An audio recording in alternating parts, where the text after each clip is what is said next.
Haleluya na kusalimu kwa jina la Bwana Yesu. Karibu sana kwenye somo hili. Ningependa leo nikufundishe namna ambavyo uchawi unafanya kazi ili ujue kuepukana nao, kwa kitu kinaitwa aina za uchawi. Kwa leo tutasoma aina 3 za uchawi ambazo ndani yake utajifunza namna gani uchawi unafanya kazi. Sasa naomba nisikilize vizuri, kwa sababu ili ni somo ambalo ukinisikiliza vizuri utakuja kutoka kwenye vitu vingi, vifungo vingi sana ambavyo pengine haujui hata vilianzia wapi, lakini pengine ulijifunga mwenyewe pia, kwa sababu nitaenda kukufundisha kwamba kuna watu ni wachawi wa maisha yao. Yaani unaweza kuwa mchawi wa maisha yako mwenyewe na usijue, ukajiloga wewe mwenyewe na usijue. Na hili limekuwa janga la watoto wa Mungu wengi sana. Kwa naomba unisikilize vizuri kwa ajili ya faida yako. Sasa tuna aina 3 za uchawi.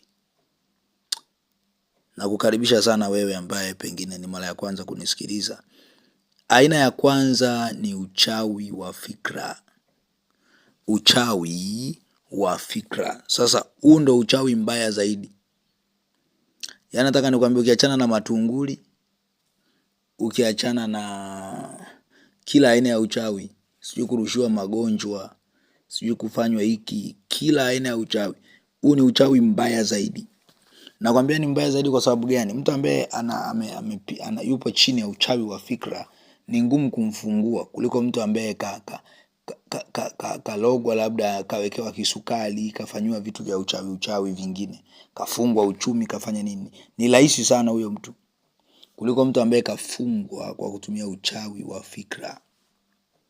Watoto wa Mungu, huu ni uchawi ambao huko hadi makanisani. Huu ni uchawi ambao upo kwenye dini zetu huko. Ngoja nataka nikuonyeshe kitu kimoja.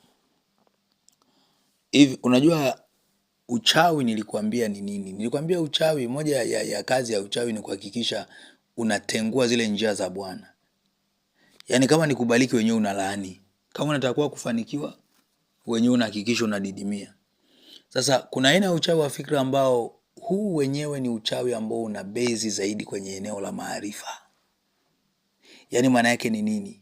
Unaingia kanisani lakini unachofundishwa hakina ukweli wa neno la Mungu. Unaingia kanisani lakini madhabahu ambayo upo nayo pale sio madhabahu ya Mungu. Maana yake ni nini? Unapoamini kinachotamka, unaamini na roho iliyo nyuma ya kile kitu. Unajikuta upo kwenye uchawi mbaya kama huu. Ngoja nikwambie, watu wengi sana makanisani, hasa makanisa ya manabii wa uongo, wamelogwa kwa kutumia uchawi wa fikra. Ndio maana akisahau mafuta yake nyumbani, mafuta ya upako, anachanganyikiwa. Anaona kama vile leo nitafika salama kweli kazini. Leo nitarudi salama kabisa. Kwa nini anawaza hivyo? Huyu tayari amelogwa akili zake, fikra zake zimekamatwa. Kamsahau Mungu wake, amekumbuka vitu vyake. Kasahau ana Roho Mtakatifu. Kaona Roho Mtakatifu atamsaidia, ila mafuta ya upako yatamsaidia. Fikra zake zimeharibiwa. Ufahamu wake umeharibiwa. Huyu amelogwa. Huyu ni mtu aliyelogwa. Ndio maana ukimwambia hawezi kukuelewa, kwa sababu fikra zake zimeharibiwa. Fikra zake zimeondolewa kwenye njia za Bwana. Fikra zake si sawasawa na mapenzi ya Mungu. Kazi ya uchawi ni kupindisha mapenzi ya Mungu. Haleluya. Mapenzi ya Mungu sio utegemee mafuta kuliko Roho Mtakatifu. So upo kanisani umerogwa na hujui. Na ngoja nikwambie, kwenye madhabahu kama hizi uchawi unafanyika vipi? Unapotoa sadaka kwenye madhabahu yoyote ambayo sio ya Mungu, maana yake ni nini? Unajichawia mwenyewe. Yaani unajifunga mwenyewe bila kujua. Unapokaa unamsikiliza mtumishi ambaye nyuma yake kuna roho nyingine, haijalishi anaongea nini. Na these guys, ili wasikilize, they know. Sasa hivi kuna prophet mmoja Tanzania, is very famous kwenye status za watu. Ndio maana very famous kwenye status za watu. Na anaongea nini? Kumotivate wadada na motivate mahustlers wanaohustle wale. Anawamotivate, anawajaza upepo. Then wanamsikiliza, hawajui nyuma yake kuna roho gani. Baada ya muda utajikuta moyo wako ni mgumu. Baada ya muda utakuwa mtu wa visasi. Baada ya muda utataka muda wote uwe motivated tu. Mungu wala sio motivation yako tena. Watoto wa Mungu, ukisoma Biblia yako vizuri utagundua. Wagalatia 3:1. Paulo alifika mahali anazungumza na Wagalatia ambao ni kanisa. Anawaambia, je, ni nani aliyewaroga? Wagalatia 3:1. Walikuwa makanisani na anasema ni nani aliyewaroga? Hawa wakulogwa kwa matunguli, fikra zao. Ndio maana Paulo anavyokemea, unakuja kugundua kuna vitu waliacha kuviishi. Maana kuna maarifa mengine waliyapokea, wakaanza kuishi kwa matendo na si kwa imani. Wakaanza tabia ambazo ni za ajabu. Kwa sababu gani? Waliacha mafundisho ya kwanza. Kuna vitu vikaingia kwenye maarifa yao, kwenye fahamu zao. Alafu Paulo anasema, je, ni nani aliyewaroga? Huu uchawi unaozungumziwa hapa na Paulo ni uchawi wa fikra. Huu ni uchawi mgumu, kwa sababu uchawi weki tu mkono kichwani. Ngoja nikwambie, kuna mahali ukifika, ndugu yangu, mimi kuna watu wananipigia simu. Anakupigia simu, unaambia ibada zenu mnafanyaje? Unaambia kuna maombi, kuna neno, kuna nini. Maombezi. Anakuambia hamna kitu cha kubeba. Huyu ni mtu ambaye tayari fikra zake zimeharibiwa. Huo unaitwa uchawi wa fikra. Huo unaitwa uchawi wa fikra. Watu wamelogwa fahamu zao. Unaweza ukawa unanisikiliza hapa, nitakuambia ufahamu utafunguliwa, lakini ili upone unahitaji maarifa. Kama hautaanza kuingiza vitu vipya kwenye ufahamu na kusahau wewe ya nyuma ulikotoka, ni ngumu sana kutoka kwenye uchawi kama huu. Huu ni uchawi mbaya sana, kwa sababu hauhitaji power peke yake, tofauti na hizi zingine. Hizi zingine ukipigwa power umefunguliwa, by the way unahitaji maarifa ili kulinda. Lakini hii yenyewe hii, hata baada ya kuwa ule uchawi unaona kabisa umefunguliwa, uko salama, lakini bado unakuwa bado. Unaweza kurudi very easy. Unaweza kurudi kule kule ukaendelea na yale yale, kwa sababu umefundishwa, alafu umemeza, alafu unajua hiki ndo sahihi, kumbe sio sahihi. Ukisoma Biblia yako vizuri, utakutana na mchawi mmoja alikuwa anaitwa Simoni mchawi. Uchawi ambao aliufanya huu ni uchawi wa fikra. Haleluya. Ngoja nikusomee Matendo ya Mitume 8:9. Na mtu mmoja jina lake Simoni hapo kwanza alikuwa akifanya uchawi katika mji ule, akiwashangaza watu wa taifa la Wasamaria, akisema ya kuwa yeye ni mtu mkubwa. Moja ya sifa ya kujua huyu ni mchawi au ni mtumishi wa uongo, nabii wa uongo, anakuwa anajisifu. Wanakuwa na tabia ya kujipa majina makubwa makubwa. Kama tu Simoni mchawi. Simoni mchawi yeye alikuwa anasema ni mtu mkubwa. Ukiona mtumishi wote wa Mungu anajipa majina makubwa makubwa, yani yeye mwenyewe anajisifu kwenye madhabahu, anasema mimi ndo hivi na hivi, koja ni mimi ndo anarudia na kurudia, tayari hapo umekutana na mchawi. Simoni mchawi, na ambacho atafanya madhabahuni ni uchawi. Nikwambia kwenye sehemu ya kwanza, uchawi sio mpaka ushike matunguli. Haleluya. Unaweza kuwa madhabahuni na unaloga watu. Ni mtumishi, unaloga watu na ujui. Utajuaje mtumishi mwingine ameshaharibiwa? Sio tu kujikuza muda wote. Utajua kwa sababu gani? Atakuwa ni mtu wa kulaani madhabahuni kuliko kubariki. Ukitoka kwenye hili kanisa hautafanikiwa tena. Ukitoka kwenye hili kanisa lazima ukafe. Kuna mtu aliwahi kufanya hivi, alivyotoka akapata ajali, ni kichaa hadi leo. Ukishaona mtumishi yote anatumia hii lugha, anza kujiandaa kukimbia. Anza kujiandaa kukimbia. Haleluya. Nataka nikwambie, Simoni mchawi aliweza kuwaloga Samaria yote. Ngoja tuendelee kusoma. Wote wakamsikiliza tangu mdogo hata mkubwa, wakisema mtu huyu ni uweza wa Mungu ule mkuu. Wakamsikiliza kwa maana amewashangaza muda mwingi kwa uchawi wake. Lakini walipomwamini Filipo akazihubiri habari njema za ufalme wa Mungu na jina lake Yesu Kristo, wakabatizwa wanaume na wanawake. Ngoja nikwambie, hawa Samaria, tumshukuru Mungu, Samaria nzima ilikuwa inamwamini Simoni mchawi. Sio, unanielewa? Yaani maana yake ni hivi. Alipokuja Filipo akahubiri, alafu wote wakaondoka kule. Alafu mwisho wa siku na Simoni mchawi na yeye mwenyewe akakosa watu, akaamua kwenda kubatizwa. Lakini kwa sababu uchawi ulikuja toka ndani ya moyo wake, bado alitaka kununua. Ukiona unataka kununua nguvu za Mungu, ndicho kilichotokea hapa. Ukiona unataka kununua nguvu za Mungu, tayari ndani mwako kuna roho ya uchawi. Watu wote ambao wana mafuta ya upako, walionunua nguvu za Mungu, wamepandikizwa roho inaitwa roho ya uchawi. Wanachofanya ni uchawi. Kwa sababu wanachofanya ni nini? Kutumia mafuta ili kupata ulinzi. Yaani huyo ndo Mungu wao. Maana yake ni wanafanya kinyume na mapenzi ya Mungu. Badala ya kumtegemea Mungu, wanategemea vitu. Na hawa watu mara nyingi utakuta wala waombaji. Ni hivi tu, Baba asante. Nguvu ya kuomba utapata wapi wakati unatumia vitu ndo Mungu wako? Lakini hao ndo utasikia wanaabudu miungu hawa, wana sanamu, wanafanya. Yeye hajui kama ana sanamu inayoitwa upako wa mafuta ya upako. Wala hajui hilo. Anahubiri vitu ambavyo havielewi. Watoto wa Mungu. Kumbe kama Samaria nzima ilimwamini Simoni mchawi, nataka nikwambie kitu. Unaweza ukawa mahali fulani kwenye kanisa fulani, ukaamini kabisa Mungu yupo. Na kama hutaruhusu watu wakufundishe, kama hutaruhusu watu wakuhubirie, ukafa na ukaenda motoni, ukiamini unaenda mbinguni.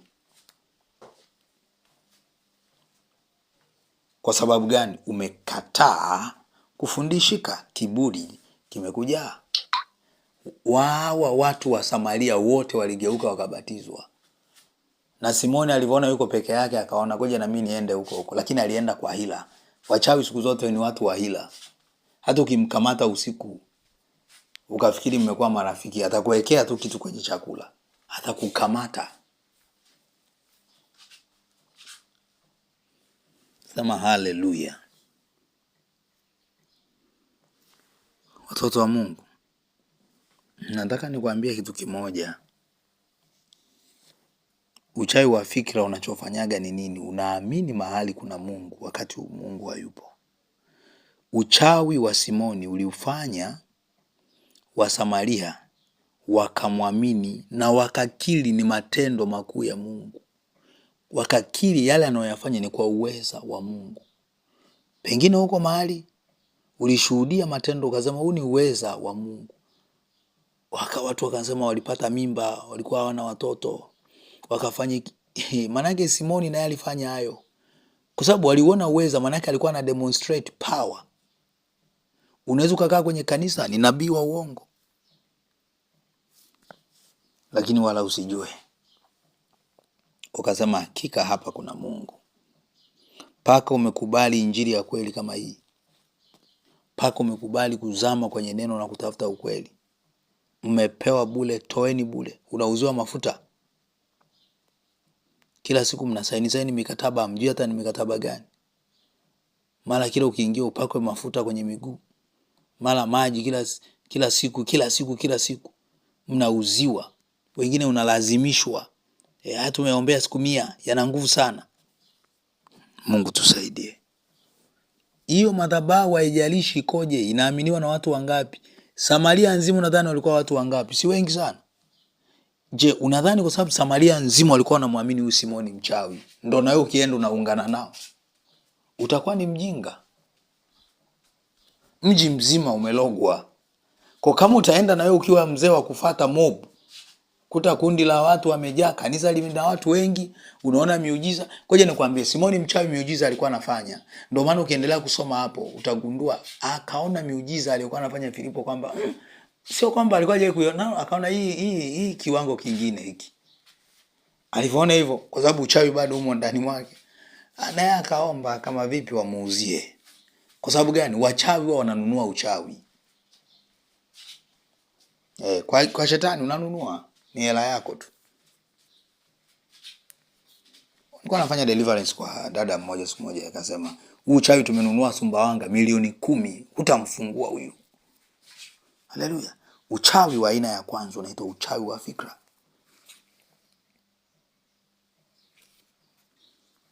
Hapa watu wengi walio makanisani ndio wamelogwa. Na watu wengine ni kwenye dini. Kwa mfano, ukifuatilia watu wengi ambao ni Waislamu, wanaamini wasichokijua, lakini wameaminishwa, akili zao zikakamatwa, fahamu zao zikakamatwa. Wakaamini wengine wote ni washirikina, lakini hawajui wanachofanya ndio ushirikina. Yaani mshirikina anaamini wengine ni washirikina. Mtu ambaye anaamini mizimu, anatumia majina, anaua watu, kwa anaamini yeye anachofanya ni sahihi. Huu unaitwa uchawi wa fikra. Watu waliologwa misikitini, makanisani. Kuna watu wamelogwa na jamii ambazo wamekuwa wanaamini vitu ambavyo ni kinyume na mapenzi ya Mungu. Mtoto wa Mungu, nataka uelewe hii aina ya kwanza ya uchawi. Taendelea na aina zingine za uchawi. Unaitwa uchawi wa fikra. Huu ni uchawi ambao umeshika watu wengi sana. That's why kuwa makini, unasali wapi, madhabahu ipi. Usiwe kama Wasamaria hawa. Walikuwa wanafuatana tu kama kondoo. Kwa mji mzima akakusanya poa, afu kumbe anachofanya ni uchawi. Lakini wakiona miujiza wanasema yes, walimwamini kwa sababu ya miujiza anayofanya. Na wengine walimwamini kwa sababu walikuta watu ni wengi. Ndio kile kinachotokea hapa Tanzania. Na hapa naongea hasa na wale ambao wanatoka kwenye makanisa ya dini huko. Au ulikuwa Muislamu unakuja kwenye Ukristo unaruka pa. Nikutana na huyo dada mmoja. Mungu atusaidie. Mungu atusaidie. Bwana Yesu atusaidie. Mimi nimekwambia hiki kitu ili kikusaidie. Uchawi sio matunguli peke yake. Unaweza kuwa ndio umelogwa hapo. Ndio maana tukikwambia usifanye hiki unaona kama vile tunakudanganya. Umeshalogwa, fahamu zako, fikra zimeharibiwa. Uchawi ndugu yangu ni mgumu, kwa sababu kwanza huyu mtu afundishiki. Yaani huyu afundishiki, na imani kitu cha ajabu. Huwezi kumfundisha kitu akaelewa. Unaweza ukaongea kila aina ya maneno na asielewe. Mpaka Bwana mwenyewe amesema hakika leo ni siku yake. Tofauti na huko utatumia power tu, mtu kafungwa zuika, jina lake liko chini juu ya bahari huko. Maana kawekwa kwenye kaburi, kafanya nini? Hiyo utamtoa kwa power. Lakini huyu hata kama utafungua ufahamu wake, bado yale mavitu yamo kichwani. Hawezi kuyasahau. Hayafutiki. Hayafutiki. Sasa hapo maana yake ni yeye kuamua aendelee kuyatumia au aanze kujaza mengine upya. Kuna watu huko wanavaga manguo meupe ndugu yangu. Wanaambiwa usitaje jina la Yesu. Na wapo unaona wanafurahia. Wao wanataja sio Mungu, wanajua wao wanavyomtaja Mungu. Lakini Yesu hayupo. Kwenye nyimbo zao hawamtaji Yesu. Nani wanajiita wananili? Na wenyewe wako upande wa Christianity. Si ndio wa Kristo gani? Maana Yesu Kristo. Sijui kama tunaelewana mpaka hapo. Hawakubali, usitaje jina la Yesu, usitaje hilo jina, hatutumii hilo jina. Hawa tayari wamelogwa, washirika na pasta. Ndio maana watu kama wakija kwenye madhabahu za kweli, wakiweka mikono yanalipuka yale mamiungu yao. Yanaongea kila kitu. Mungu akusaidie ili usije ukalogwa kwa fikra, ukakubali maarifa ambayo hayakusaidii. Ukatafuta shortcut. Wengi wanaologwa hivi ni wazee wa shortcut. Anataka mafuta tu niwe napaka kila siku napona. Hata akiambiwa omba toba siku 7, hapana. Hamna kitu chochote cha kunywa labda cha kufanya. Hawa ni watu wanaotafuta shortcut. At the end of the day unakutana na kitu kama hiki. Unarogwa, unaishi kwenye maisha ambayo ni ya uongo na unaona ni kweli. Mungu akubariki.